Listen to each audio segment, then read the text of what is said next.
nuevos y a los que no son tan nuevos para que se acuerden de quién soy yo todavía. A veces no me acuerdo quién soy yo. Pero el día de hoy vamos a continuar con nuestro estudio. Lo que hacemos aquí en esta congregación es estudiar toda la palabra de Dios. Vamos libro por libro, capítulo por capítulo, verso por verso, perdón, de la palabra de Dios. Actualmente, como les dije, estamos estudiando en la carta a los Hebreos. Estamos en el capítulo número 10 de esta carta. Es muy interesante lo que hemos venido estudiando. Ah, Siempre hago también una breve reseña de lo último que estudiamos y en la semana pasada, de hecho, nos concentramos en el significado del sacrificio único y suficiente de Jesucristo. Tal sacrificio, vimos, es el único que fue agradable a Dios Padre, de manera que todos los otros sacrificios, inclusive los que hagamos nosotros queriendo agradar a Dios, no son agradables a Dios. Los judíos del primer siglo, aquellos que eran miembros de la iglesia primitiva de Cristo, todavía tenían muy arraigado el sistema sacrificial del Antiguo Testamento, pero el autor de la carta a los Hebreos, él nos está hablando, nos abriendo los ojos y nos está asegurando que una vez que Jesucristo fue sacrificado, que fue muerto en la cruz, todos los demás sacrificios ya no tienen sentido, en el sentido práctico ya no hay necesidad de hacerlos, puesto que el sacrificio de Jesucristo en la cruz fue único y fue suficiente para todos y todos los tiempos, no más sacrificio. Y quisiera hacer antes de continuar con el estudio, nada más una breve aclaración de esto que hablamos la semana pasada, porque se pudiera malinterpretar. Hay una gran diferencia entre lo que es un sacrificio y lo que es la adoración al Señor.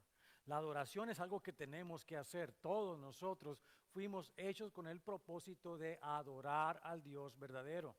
Todos nosotros. La adoración tiene que ver con sometimiento, someterse a la voluntad, la autoridad de Dios y corresponder en el amor que Él nos ha dado de manera que sea agradable para Él. Eso es adoración, es el culto racional que tenemos para Él e implica la entrega de todo lo que somos, todo lo que tenemos hacia Él. Por otro lado, el sacrificio es algo diferente. Sacrificio significa destruir, matar, sangrar, hacer algo que haga, que de alguna manera agreda, ya sea a una víctima animal o a nuestra propia persona. Esto es algo que no le agrada a Dios. Hay personas que dicen que buscan hacer sacrificios, sea ayunando porque quieren sacrificar algo a Dios. Eso no es agradable a Dios. El ayuno debe ser parte de lo que es una disciplina espiritual que tiene como objeto de negar la carne para poder estar más en el espíritu y poder tener mejor comunión con Dios en nuestro diálogo, en lo que estamos hablando con el Señor y escucharlo a Él. De la misma manera que es postrarse de rodillas o con el rostro en el suelo en adoración al Señor o para hablar con Él. Pero eso no es un sacrificio o no debe ser sacrificio. Si lo hacemos y nos causa alguna situación de dolor físico, de degradamiento físico, no es agradable a Dios. No piense que va a agradarle a Dios por romperse las rodillas caminando de un lado a otro o así, flagelándose, cosas de tipo. Eso no le agrada a Dios. Lo que le agrada a Dios es que lo adoremos a Él. Y esto es algo que vamos a ver un poco el día de hoy, de hecho. Y si Dios lo permite, de hecho, vamos a avanzar unos cuantos versos más en nuestro estudio en el capítulo número 10. Nos quedamos en el verso número 18, concluimos ahí. Vamos a avanzar del 19 al 25 en esta mañana. Y tiene mucho que ver lo que vamos a hablar el día de hoy con lo que es un compendio de la gracia. De hecho, es el tema del día de hoy, el compendio de la gracia. Compendio se entiende como aquel resumen, algo que hace bien breve, un concepto bien amplio que podíamos escribir tomos y tomos de enciclopedias, se hacen unas cuantas palabras para resumir todo aquel concepto que queremos manejar. Y el día de hoy vamos a hablar de la gracia, vamos a abundar en la gracia porque los versos que estudiamos el día de hoy, que vamos a ver, tienen mucho que ver con ello. Así que le voy a pedir que se ponga de pie para que me acompañe a leer en Hebreos capítulo número 10, versos número 19 al 25. Amén. Así que, hermanos, teniendo libertad para entrar en el lugar santísimo por la sangre de Jesucristo, por el camino nuevo y vivo que Él nos abrió a través del velo, esto es, de su carne, y teniendo un gran sacerdote sobre la casa de Dios, acerquémonos con corazón sincero, en plena certidumbre de fe, purificados los corazones de mala conciencia y lavados los cuerpos con agua pura. Mantengamos firmes sin fluctuar la profesión de nuestra esperanza, porque fiel es el que prometió. Y considerémonos unos a otros para estimularnos al amor y a las buenas obras, no dejando de congregarnos como algunos tienen por costumbre, sino exhortándonos, y tanto más cuanto veis que aquel día se acerca. Y el que tiene oídos para oír, que escuche lo que el Espíritu habla en esta mañana a su iglesia. Señor, háblanos, necesitamos escuchar esas palabras que decimos. Tu Espíritu nos quiere hablar en esta mañana. Necesitamos esa revelación. Sabemos que tú la quieres dar porque nos amas y quieres que comprendamos cómo es que hemos llegado hasta este lugar. Cómo es que podemos decir con toda certeza, seguridad, que tenemos una fe viva, una esperanza viva y que podemos vivir, Señor, viviendo en el amor de Cristo. Ayúdanos a comprender estas cosas y transforma nuestra manera, si no lo hemos entendido en este día, nuestra manera de pensar, de manera que podamos comprenderlo y que podamos ponerlo por práctica también. Necesitamos escuchar de ti, Señor. Necesitamos, como dice la misma palabra en la carta que estamos estudiando, que sea tu Espíritu el que nos enseñe y no el hombre. Te damos gracias, Señor, porque eres bueno y eres todopoderoso para hacer esto en nuestras vidas, porque tú deseas que te conozcamos más cada día y que aprendamos a amarte como tú nos has amado. Gracias te damos por ello, bendito seas, que esta palabra que el día de hoy recibimos nos permita crecer a la estatura del varón perfecto que es Jesucristo. Gracias te damos por ello y a ti, Señor, sea la gloria y la honra en el nombre de Jesucristo. Amén, puede sentarse. En estos versos, como vamos a ver, son los que llamaríamos entonces el compendio de la gracia, porque nos describen la relación que existe entre el ministerio de Jesucristo y la realidad de la separación entre Dios y el hombre. Una vez vamos a recordar pasajes bíblicos que declaran esta gran realidad de un abismo insalvable que hay entre el hombre pecador y un Dios que es santo, santo, santo. Nadie puede humanamente salvar ese espacio. No hay manera de que nosotros, por más bien que nos portemos, porque no cometamos ningún error en la vida y que tratemos al 100% de ser perfectos, no hay manera que salvemos ese espacio, ese gran abismo que separa a Dios y al hombre. Es necesario entonces que pensemos en cuál es la gracia, qué significa ello. Y para comenzar vamos a abundar un poco más en los conceptos básicos que nos llevan a comprender mejor el mensaje de la gracia. Y comenzamos por entender esto. En primer lugar, el problema está planteado así en Romanos capítulo 3, versos 23. Este es el problema. Por cuanto todos pecaron y están destituidos de la gloria de Dios. Ese es el gran problema de nosotros los humanos. Por cuanto todos pecaron y están destituidos de la gloria de Dios. Es decir, no podemos tener acceso a la gloria de Dios porque hemos pecado y ha sido imposible que salvemos esa distancia. ¿Cuál es la consecuencia entonces del problema del pecado en nosotros? Romanos 6:23a dice de esta manera: porque la paga del pecado es muerte. Ahí está. Esa es la consecuencia de estar separados de Dios. Sabemos que estamos separados de Dios porque somos pecadores. Número 2, entonces, es que la consecuencia de nuestro pecado es muerte. Bien. Entonces, este gran problema tiene grandes consecuencias y el hombre no puede solucionarlo. Como Job preguntó en forma retórica. En el libro de Job leímos esto hace un tiempecito. En Job capítulo 9, versos 3, la segunda parte de ese verso, dice esta pregunta a Job que lanza y que todos nosotros debemos reflexionar en ella. Y la pregunta es esta: ¿y cómo se justificará el hombre con Dios? ¿Y cómo se justificará el hombre con Dios? ¿Hay algo que yo pueda hacer para que Dios me vea como justo?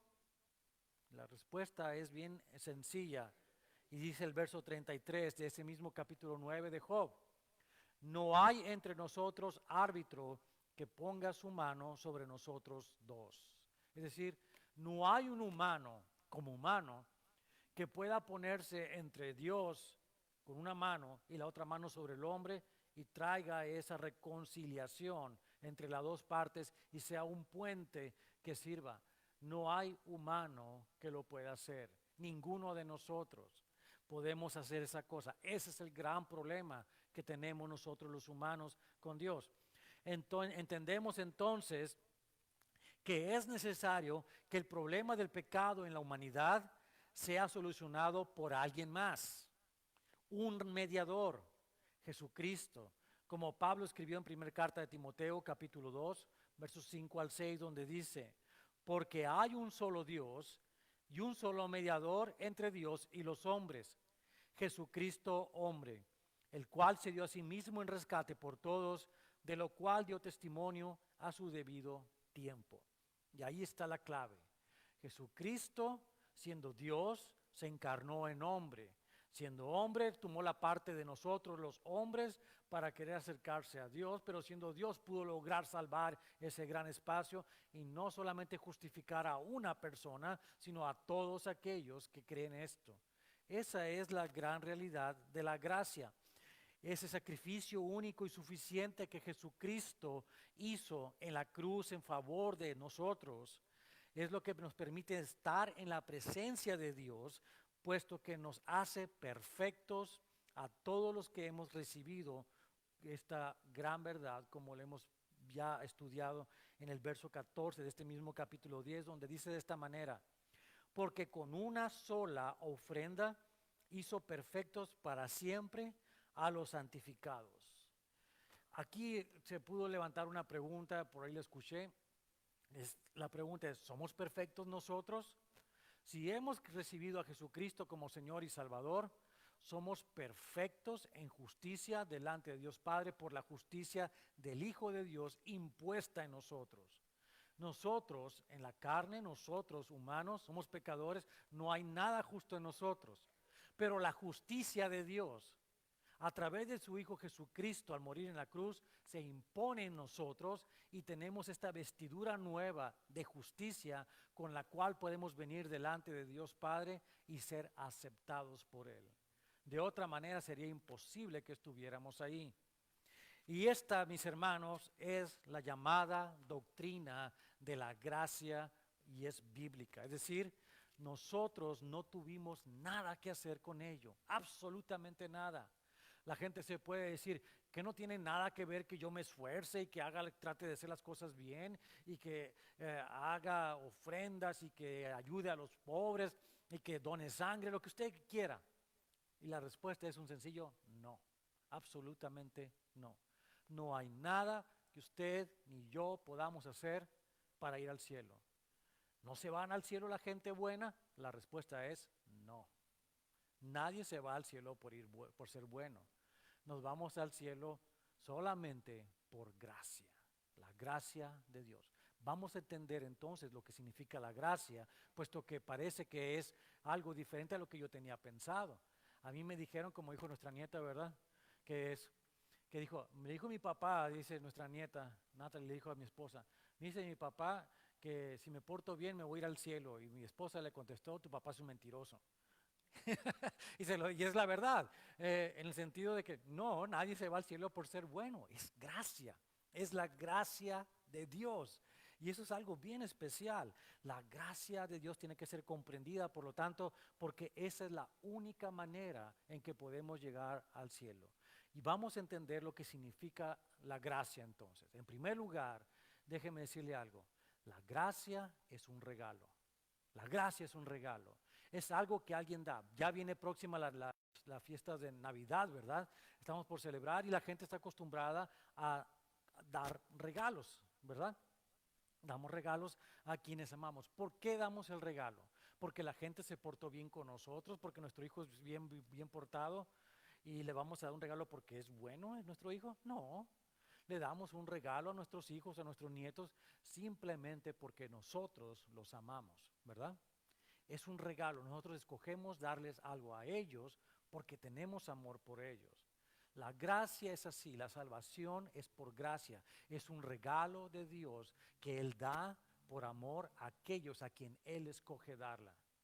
Nosotros no tenemos nada que ver con ello. Dios tiene todo que ver con ello. Es su amor inmenso, infinito, que ha decidido Él darte a ti, darme a mí, este regalo de la salvación gratis. De ahí viene la palabra gracia. Y vamos a entenderlo a través de estos versos que estamos estudiando el día de hoy, que son poquitos, pero es el gran compendio de lo que significa la gracia. Y comenzamos por el primero de ellos, el verso 19, donde dice: así que, hermanos, teniendo libertad para entrar en el lugar santísimo por la sangre de Jesucristo.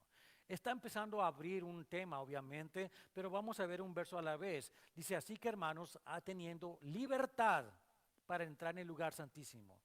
El apóstol que nos está indicando que toda la espiral del conocimiento que hemos venido adquiriendo durante todo el contenido de esta carta a los hebreos, todo eso, desde saber en primer lugar que Dios se comunica hoy en día a través de Jesucristo con nosotros, de que Jesucristo es superior a todos los profetas y a los ángeles, que Él es Dios, que también es nuestro mediador, que es el sumo sacerdote de todos nosotros, que Él mismo es ese lugar santísimo a donde tenemos comunión con Dios, porque Él es nuestra comunión con Dios.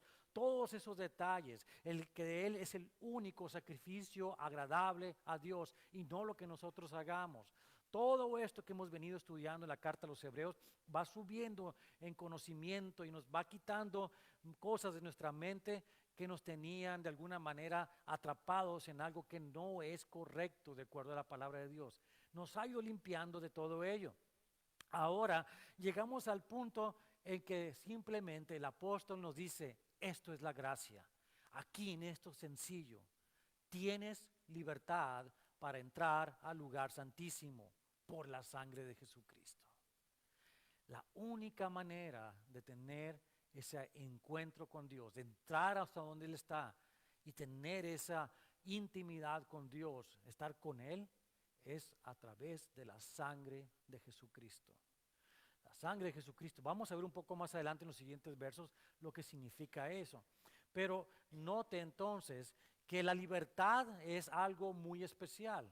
No es libertad para que tú decidas hacer lo que a ti te plazca, es una libertad especial que nos da para hacer la voluntad de Dios que agrada a Dios. Así de sencillo es la libertad. Es el principio por el cual podemos entrar. Es un regalo de su vida a cambio de la nuestra, de su justicia a cambio de nuestras iniquidades, de su perfección a cambio de nuestras imperfecciones. El verso 20 dice de esta manera: por el camino nuevo y vivo que Él nos abrió a través del velo, esto es su carne. En primer lugar, vamos a entender algo aquí. El camino al Señor, lo que es la vida, lo que es la gracia, es algo vivo. Tiene que ver con alguien que está vivo. Jesucristo no simplemente fue crucificado y murió en la cruz y fue sepultado y se acabó, no. Resucitó al tercer día, sigue estando vivo, está sentado a la diestra de Dios Padre y tiene, por lo tanto, el valor de estar vivo. Él es el camino, es lo que tenemos que entender. Dice que es un camino nuevo y vivo que Él abrió a través del velo. Aquella tarde en que Jesús fue sacrificado en esa cruz y cuando murió en la cruz, cuando dijo consumado es y entregó el Espíritu, como dice en la palabra, algo ocurrió en ese momento. Dice que hubo un gran terremoto. Era aproximadamente la hora del sacrificio de la tarde, de manera que había sacerdotes en el templo a esa hora. Y durante ese terremoto, mientras esto ocurría, algo pasó dentro del templo, del lugar santo. Aquí había un velo que separaba al lugar santo del lugar santísimo, de color rojo y enorme. Y el velo se rasgó de arriba hacia abajo y se abrió, dando a entender que ya no había nada que nos separara de estar en la presencia de Dios directamente. Eso es gracia también, eso tiene que ver con la gracia. La gracia entonces, mis hermanos, debemos entender algo también. Es exclusiva y es particular. Sí, exige que haya un solo camino para que sea gracia. O de otra manera no lo sería.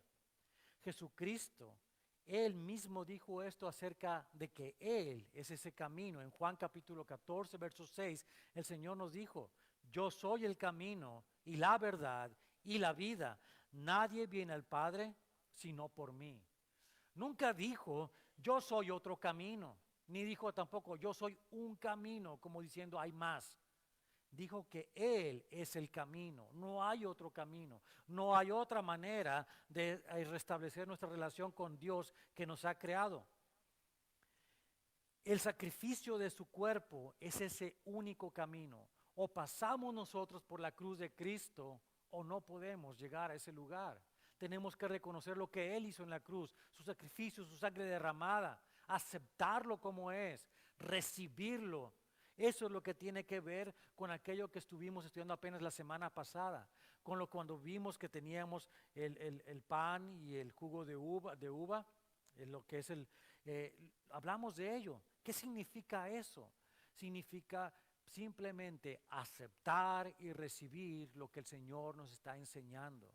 Que su cuerpo fue quebrado por nosotros, que su sangre fue derramada para limpiarnos de todos nuestros pecados. Si lo creemos, tenemos salvación, somos aceptos al Padre. En los versos del capítulo 6, versos 56 al 57 en Juan, nos dice de esta manera, el que come mi carne y bebe mi sangre, en mí permanece y yo en él. Como me envió el Padre viviente y yo vivo por el Padre, así mismo el que me come, él también vivirá por mí. Y vimos que esas palabras eran espirituales y tenían que ver con creer y recibir, creer y recibir. En el verso 21 de Hebreos 10 dice de esta manera, y teniendo un gran sacerdote sobre la casa de Dios. Ese es el punto en el que nos dice que cuán afortunados somos nosotros de tener un sumo sacerdote, uno solo, que es el mediador entre nosotros y Dios. Y ese sacerdote es Cristo mismo. Es necesario, como ya vimos, porque de que Él sea tal sacerdote, porque nosotros podemos adorar a Dios a través de Él y recibe Dios Padre la adoración porque Él lo hace agradable para que así sea. Y al mismo tiempo nosotros recibimos toda la bendición de Dios porque viene por medio de Jesucristo también. Él es el sacerdote, esa persona que está en medio y permite esta comunicación de dos vías entre nosotros y Dios Padre. Así que eso también tiene que ver con la gracia, tiene que ver cómo es que ocurre eso. Así que vamos a llegar entonces al verso 22 y vamos a empezar a ver los tres elementos de la gracia. Ya vimos que por gracia tenemos acceso a una comunión con Dios Padre. ¿Por qué? Por lo que Jesucristo hizo, porque Él es nuestro sacerdote, porque Él es el camino, porque su sangre nos limpia y nos permite llegar ahí. Eso es claro. Ahora entendamos tres elementos de la gracia que están aquí en esta palabra, en este compendio de lo que es la gracia. El verso 21 dice de esta manera, perdón, el 22 dice, acerquémonos con corazón sincero, en plena certidumbre de fe, purificados los corazones de malas conciencia y lavados los cuerpos con agua pura. La clave está en la palabra fe. La fe es uno de los elementos de la gracia, la fe. Es bien interesante que en Salmo 24, versos 3 al 6 nos dé una idea de lo que se requiere para poder estar en la presencia de Dios y ser bendecido por Él. Nos dice de esta manera, ¿quién subirá al monte de Jehová? ¿Y quién estará en su lugar santo? El limpio de manos y puro de corazón, el que no ha elevado su alma a cosas vanas, ni jurado con engaño. Él recibirá bendición de Jehová y justicia del Dios de salvación. Tal es la generación de los que le buscan, de los que buscan tu rostro, oh Dios de Jacob. Limpios de manos, lavados, limpios con un corazón puro. Tú y yo no tenemos tales cosas, no lo tenemos, somos pecadores. El mejor de nuestros actos, dice en Isaías, es como trapo de inmundicia delante del Señor. No hay esperanza. Pero aquí en el verso 22 encontramos algo interesante en Hebreos 10. Dice que nos podemos acercar, y de hecho nos dice que nos acerquemos con un corazón sincero, en plena certidumbre de la fe. Es decir, con conocimiento de la verdad en la fe. Dice, purificados los corazones de mala conciencia y lavados los cuerpos con agua pura. En el verso 19 ya habíamos visto al principio que la sangre de Cristo tiene mucho que ver con nuestra libertad de entrar ¿a dónde? Al lugar santísimo. Entonces vemos que es la sangre la que nos limpia de todo. Pero déjame decirte una cosa, si tú no lo crees, no puedes tenerlo. Si Dios te está dando ese regalo, la gracia, la salvación, la fe, y tú no lo recibes, tú no lo quieres, tú no puedes ser limpio. Tienes que creerlo, tienes que asimilarlo, tienes que comerlo, digerirlo, recibirlo, asimilarlo. O de otra manera, no puedes ser limpio de tus pecados, sigues estando impuro, sucio, y no hay manera de que te acerques al Padre. Tienes que creerlo. Esta es la parte que puede sonar difícil para algunas personas, pero la pregunta que es natural y necesaria para hacernos es entonces, ¿no es suficiente la sangre de Cristo? Y la respuesta es sí, absolutamente sí. La sangre de Cristo es suficiente para limpiarnos de todo pecado, pero es precisamente la sangre de Cristo la que nos permite tener un corazón sincero, purificado de mala conciencia y los cuerpos lavados, y es aquí donde comienza la gracia entonces a tomar efecto. El primer elemento de la gracia, fe. Necesitamos creerlo por fe. Ahora déjame decirte una cosa, ¿tenemos todos fe para recibir este regalo, para creer que la sangre de Cristo nos limpia? No, no. La fe, como vamos a ver en un momento, tiene que ver con ese mismo regalo de la gracia. En el capítulo 2 de Efesios, en el verso número 8 dice, porque por gracia sois salvos. Eso suena bien, ¿verdad? Por medio de la fe. Y esto no de vosotros, pues es un don de Dios. Es un regalo de Dios. Sí, tú escuchaste un día el mensaje del Evangelio, estabas envuelto en un lugar donde estábamos hablando la palabra de Dios, tal vez en este mismo lugar, en alguna otra parte, escuchaste el mensaje del Evangelio. Déjame decirte una cosa, tú no puedes decirle que sí al Señor a menos que el mismo Señor te haya llamado y haya puesto fe en tu corazón para que creyeras. Es un regalo de la gracia, de manera que apela otra vez a la soberanía de Dios. Él es el quien decide en su soberanía a quién darle el regalo de la fe para creer. Y si Él decidió en esta mañana que tú recibas a Cristo, es porque Él está poniendo fe en tu corazón para que creas en Él, en su sacrificio en la cruz. El verso 23 dice entonces de esta manera, mantengamos firmes sin fluctuar la profesión de nuestra esperanza, porque fiel es el que lo prometió. La esperanza es el segundo componente de la gracia. Tenemos fe como el primer componente, el segundo componente es la esperanza. ¿Qué es la esperanza? Es el creer en aquellas promesas de Dios. Es la paciencia que ejercitamos todos nosotros de este lado del cielo, aquí en la tierra, en lo que estamos viviendo, sabiendo que hay algo mejor que lo que tenemos aquí en la tierra, que nos espera cuando dejemos este planeta. Esa es esperanza. Si no tenemos esperanza, como dice aquí, si no mantenemos firme la esperanza, es decir, si estamos fluctuando en la esperanza, hoy sí creo, mañana no creo, ese tipo de cosas. Si digo, a lo mejor el cielo no es más que un cuento, fluctuamos. En la mañana les puse un ejemplo, se lo vuelvo a poner a usted también el día de hoy en la tarde. Es esto.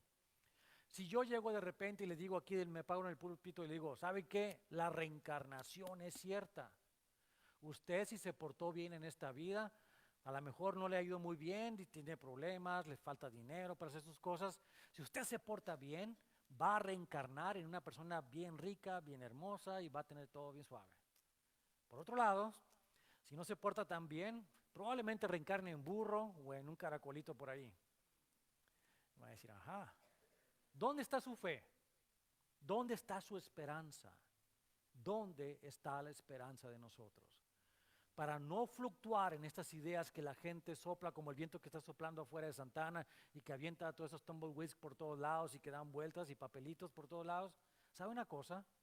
Mantengamos firme nuestra esperanza. Es decir, recordemos cuál es la esperanza. Nuestros ojos puestos en Cristo, en la esperanza de que un día lo vamos a ver cara a cara, que vamos a ser conocidos como Él nos conoce. Eso hace la gran diferencia y podemos mantenernos firmes a pesar de las pruebas que estamos experimentando en la vida de este lado del cielo. Sí, hay sufrimiento, sí, hay aflicciones, una promesa, pero si nuestra esperanza está en Cristo, tenemos una firme esperanza, un ancla a la que nos podemos afianzar en medio de la tormenta. Eso es lo que es importante entender. Tan es importante entender esto que podemos entonces avanzar a la siguiente y última parte de los tres componentes de la gracia, que es el amor. Dice el verso 24, y considerémonos unos a otros para estimularnos al amor y a las buenas obras. Este tercer componente de la gracia, el amor, es bien interesante, porque esta es la prueba de que estamos viviendo bajo la gracia. ¿Sabes si estás viviendo bajo la gracia? Si tienes amor por tus semejantes. Esa es la única manera de probar que estamos bajo la gracia. Realmente es algo interesante y es algo que nos sirve a nosotros para probarnos a nosotros mismos si estamos o no realmente bajo la gracia. Gran diferencia entre lo que podemos nosotros saber y simplemente esperar como si fuera un deseo de nuestra mente, el decir, bueno, yo quiero ser salvo, sí, pero una cosa es que quieras y otro que lo seas. Serlo significa vivir en amor. El amor es muy importante, por lo tanto. Quiere decir esto que debemos, dice en lo que dice, considerémonos unos a otros. Significa valorar, evaluar, aquilatar, significa, le voy a decir algo, se lo voy a poner de manera de una metáfora. Significa ser metiches, en un sentido bueno, en el sentido de que vamos a preocuparnos por nuestros hermanos, por nuestros semejantes, a ver cómo están. Cuando nos saludamos y decimos, ¿cómo estás? Bendecido, bendecido. No, queremos ir más allá. Necesitamos ir más allá. Necesitamos saber realmente cómo estamos con el objetivo de que podamos servir y amar. Amar significa servir, significa hacer cosas prácticas, buenas obras, dice. Esas buenas obras se dan cuando conocemos la necesidad de los que están alrededor de nosotros y atendemos esas necesidades, las servimos. El mejor ejemplo de esto, mis hermanos, es Jesucristo mismo. Él cuando estuvo en la tierra, cuando sus 3 años de ministerio, yo creo que toda su vida, pero más particularmente los 3 años de ministerio de Jesucristo, él sabía que tenía que ir de Capernaum, por ejemplo, a Jerusalén, y iba en su camino para llegar allá. Pero en el camino había necesidades, había personas que tenían lepra, que habían muerto, que tenían alguna enfermedad terrible, que estaban en una situación de necesidad. ¿Y qué es lo que hacía el Señor? Le decía, no, no, no, hazte para allá, no me voy a tener porque tengo que ir a Jerusalén. No, el Señor se detuvo en cada caso, tuvo compasión, su corazón se conmovió, dice, y atendió la necesidad de la persona, a cada uno de ellos.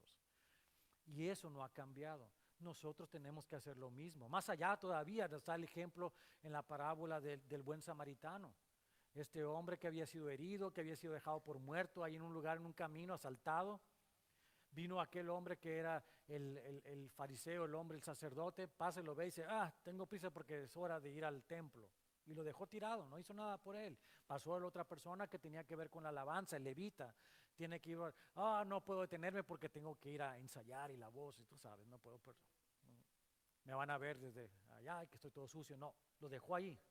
Pero pasó un samaritano, que era un hombre que era extranjero y que era despreciable para ellos, para los judíos, para el sacerdote, para el levita y para el hombre que estaba tirado ahí. Despreciable para ellos, aborrecible, porque creían otras cosas diferentes.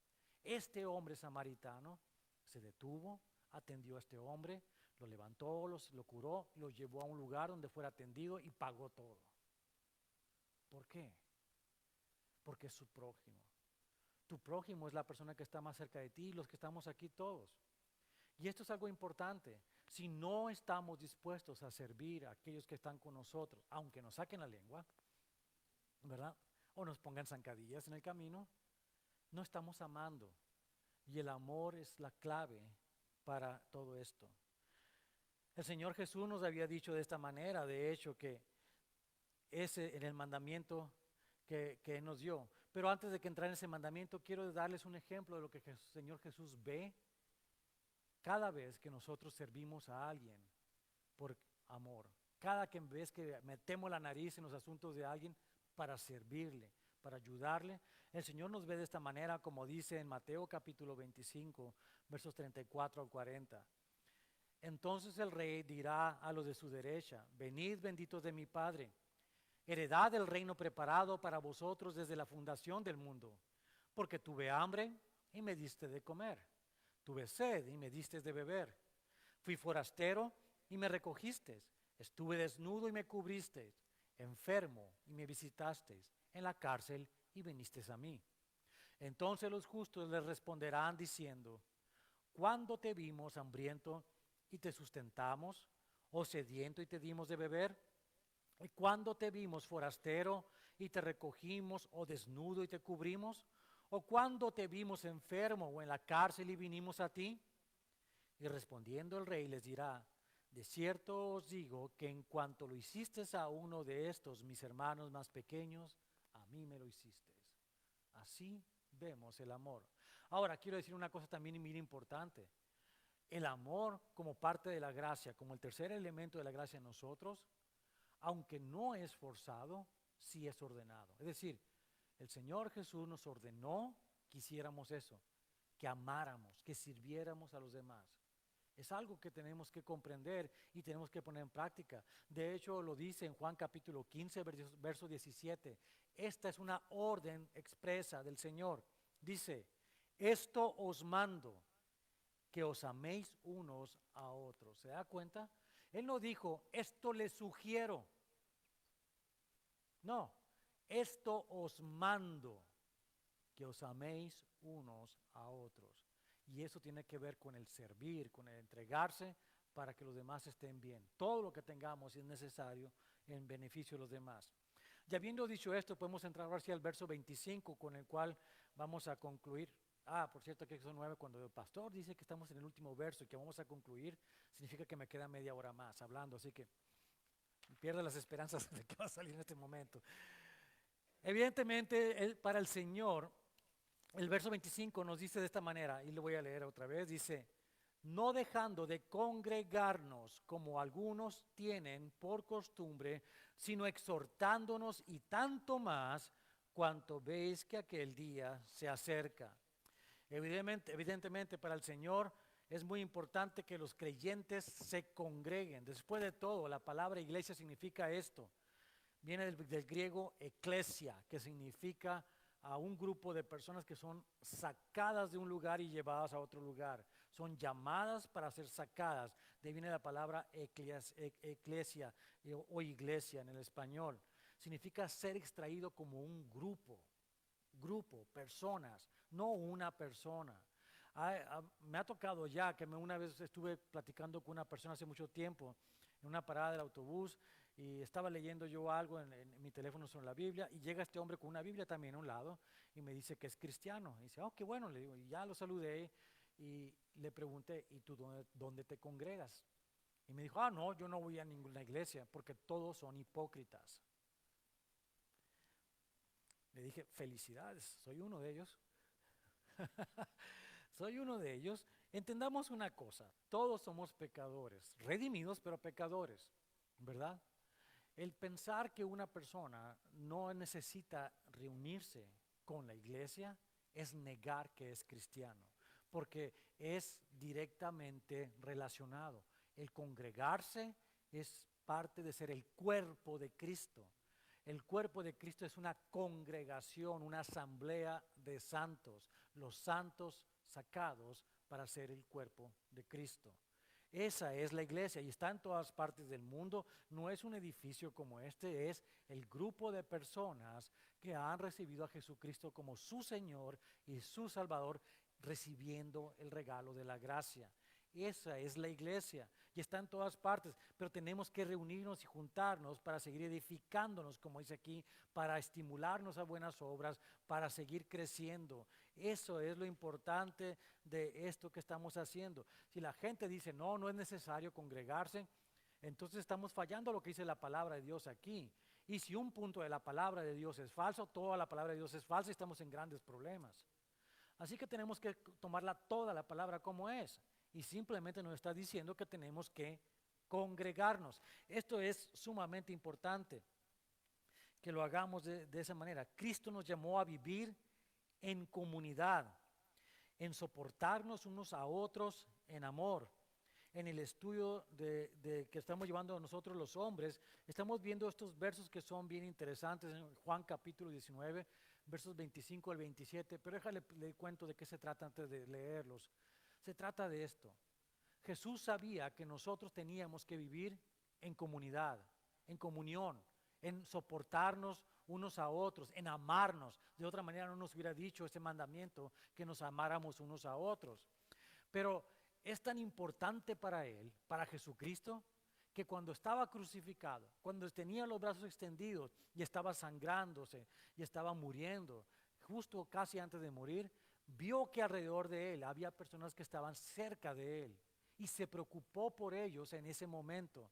En Juan capítulo 19, versos 25 al 27, leemos: estaban junto a la cruz de Jesús su madre y la hermana de su madre, María, mujer de Cleofas, y María Magdalena. Cuando vio Jesús a su madre y al discípulo a quien él amaba, que estaba presente, dijo a su madre: mujer, he ahí tu hijo. Después dijo al discípulo: he ahí tu madre. Y desde aquella hora el discípulo la recibió en su casa. Y eso sí que es impresionante para mí. Ver que este hombre estaba sufriendo un dolor agonizante y terrible, excruciante, la crucifixión. Y en medio de ese sufrimiento y esa agonía tan terrible, se preocupara por los que estaban con él y les dijera: no quiero que estén solos, sino que se acompañen y se tengan ese amor. Por eso le dijo a su madre: ahí está tu hijo. Y a Juan le dijo: ahí está tu madre. ¿Por qué? Para que vivieran en comunión. El Señor quiere que tú y yo vivamos en comunión por una razón importante. Necesitamos no solo practicar el amor, sino recibir el amor. Nos necesitamos unos a otros. En Efesios capítulo 4, versos 1 al 6 dice de esta manera: yo pues, preso en el Señor, os ruego que andéis como es digno de la vocación con que fuisteis llamados, con toda humildad y mansedumbre, soportándoos con paciencia los unos a los otros en amor, solícitos en guardar la unidad del Espíritu en el vínculo de la paz, un cuerpo y un espíritu, como fuisteis también llamados en una misma esperanza de vuestra vocación, un Señor, una fe, un bautismo, un Dios y Padre de todos, el cual es sobre todos y por todos y en todos. Comunidad, comunidad. La gracia de Dios, mis hermanos, volviendo al tema, se hace manifiesta en nosotros si podemos vivir en comunidad. O de otra manera es nada más una idea vaga que no tiene realidad. Tenemos entonces fe, tenemos esperanza y tenemos el amor.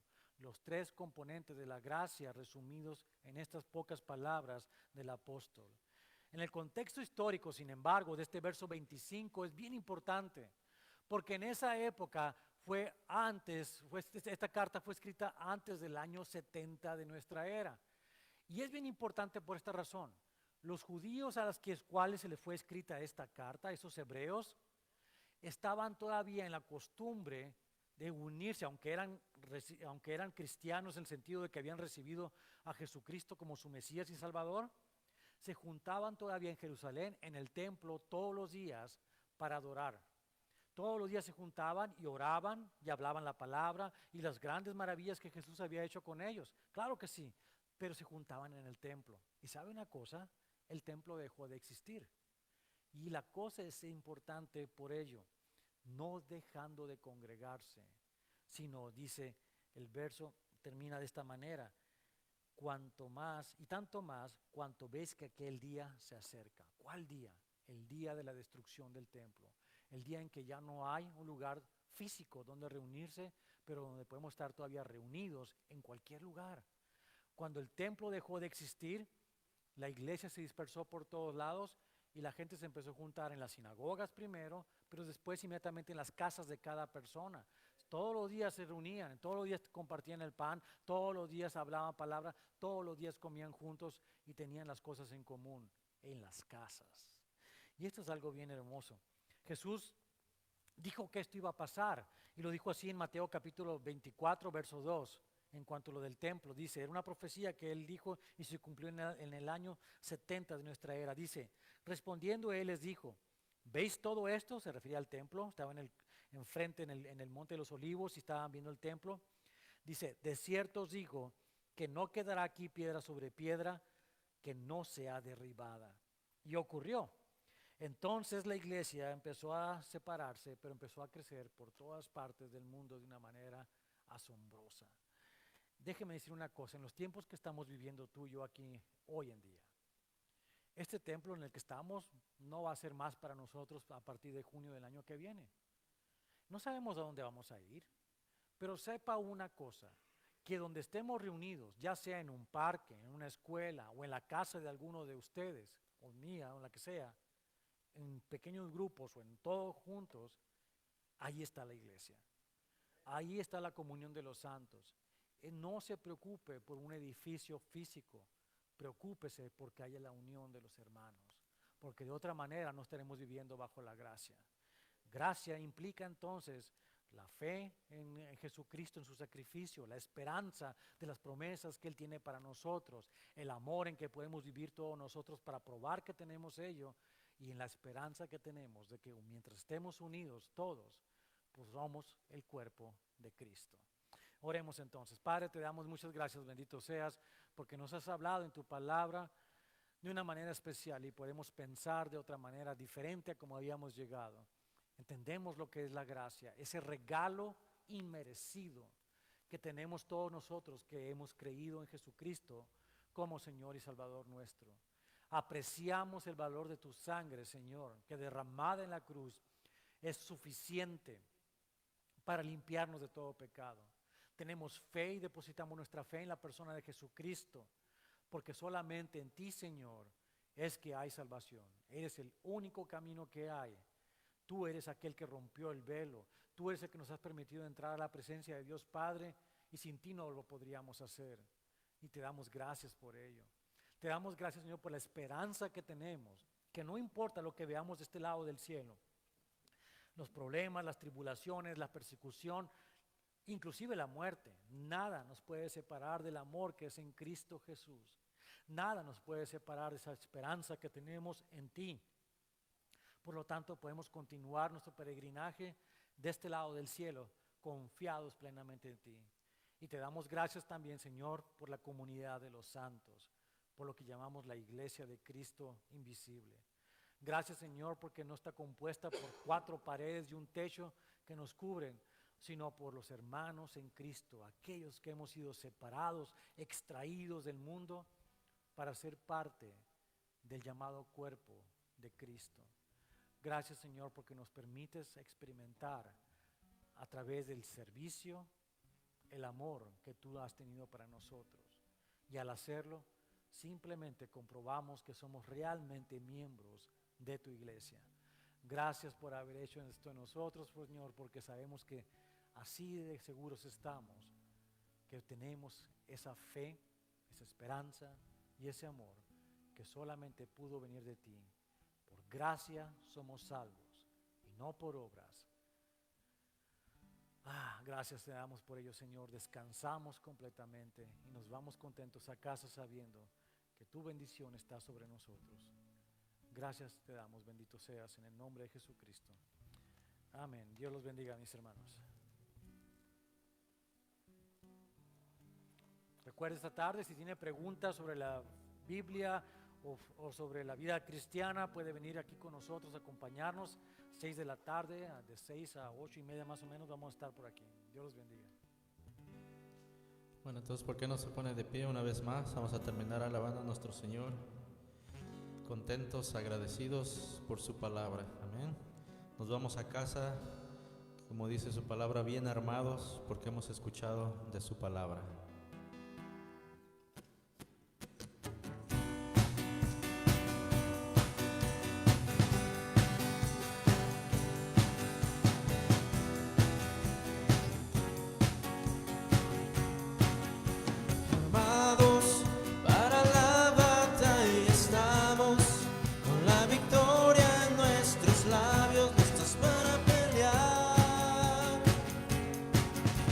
Tomamos la victoria en nuestras manos y confesamos que derrotado el enemigo está. Armados para la batalla estamos, con la victoria en nuestros labios, listos para pelear. Tomamos la victoria en nuestras manos y confesamos que derrotado el enemigo está. Conquistaremos las naciones para la gloria del Señor. Retomaremos lo que nuestro es en el nombre del Señor. Conquistaremos las naciones para la gloria del Señor. Retomaremos lo que nuestro es en el nombre del Señor. Armados para la batalla estamos, con la victoria en nuestros labios, listos para pelear. Y tomamos la victoria en nuestras manos y confesamos que derrotado el enemigo está. Conquistaremos las naciones para la gloria del Señor. Retomaremos lo que nuestro es en el nombre del Señor. Conquistaremos las naciones para la gloria del Señor. Retomaremos lo que nuestro es en el nombre del Señor.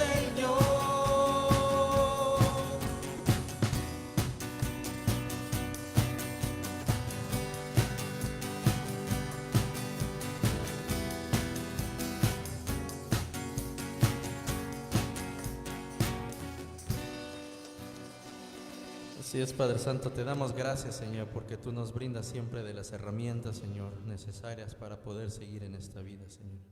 Gracias te damos por tu palabra de este día, en nombre de tu Hijo Jesús. Amén.